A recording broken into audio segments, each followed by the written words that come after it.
falar da TVP-TEP. É bem comum quando a gente fala de complicação cirúrgica, todo mundo só pensa na infecção de pele, hemorragia, coisas que tem a ver, vamos dizer, estritamente com a cirurgia, né? Obviamente, esse é o grande destaque que a gente tem, mas a gente percebe no dia a dia da neurocirurgia que a maioria das complicações são complicações clínicas indiretas. Tem uma relação com a cirurgia, mas não é tão direta, né? No corte, né? Onde se operou. E uma das que mais se destaca, o que a gente vai falar agora, é o TVP-TEP. Vou falar junto, né? O que acontece? A trombose venosa profunda é uma complicação que pode acontecer nesse período pós-operatório, né, e perioperatório, que basicamente é o quê? A gente, né, como a gente se movimenta, a gente locomove, nossas veias, elas se utilizam justamente dessa pressão, da contração muscular, para o sangue ir circulando no nosso corpo. Quando a gente tem um problema que deixa a gente acamado, a gente tem que ficar parado, aumenta e muito a chance de a gente ter uma TV, principalmente para quem tem uma tendência genética, que às vezes não foi testado isso, porque está sempre caminhando, então os vasos estão sempre circulando e acaba não tendo um risco maior.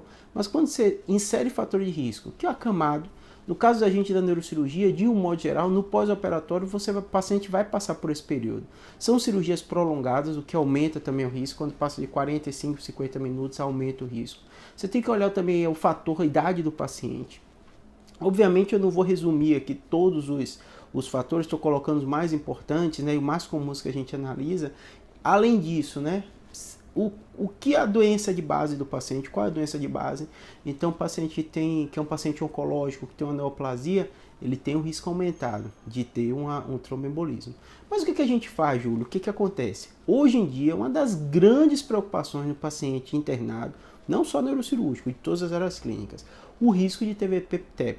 Para você ter ideia, os sistemas mais novos de prontuário eletrônico, eles costumam abrir até aqueles pop-ups, sabe? Que é perguntando, né? Para ver se você analisou o fator de risco e se aquele paciente precisa ou não de profilaxia, que tipo de profilaxia. As profilaxias vão desde estimular a fisioterapia, o paciente caminhar 2, 3 vezes por dia, meia.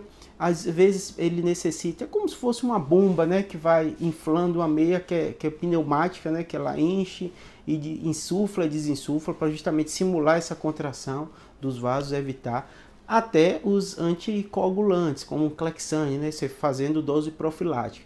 Então tem uma série de medicações e medidas que a gente deve fazer para evitar.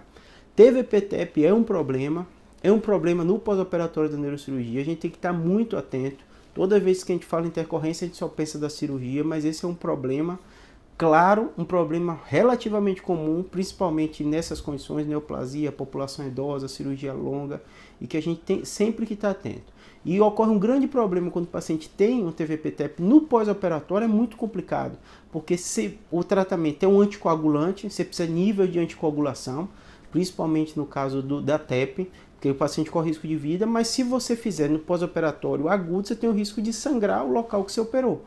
Então, o que a gente tem que fazer é evitar ao máximo acontecer esses eventos, porque realmente quando acontece, são eventos complicados do nosso manejo, no caso principalmente do pós-operatório. Então eu espero que tenha ajudado, principalmente se o paciente já ouviu falar disso e tal, e às vezes não entende direito, né? Às vezes a gente vê até em cirurgia simples que sai no jornal, né? Ah, foi fazer uma plástica e aconteceu uma trombose. Ah, foi fazer uma cirurgia relativamente teve uma TEP maciça. Então, são essas doenças que ocorrem no pós-operatório de toda a cirurgia que a gente tem que ficar atento. Espero que tenha ajudado. Obrigado.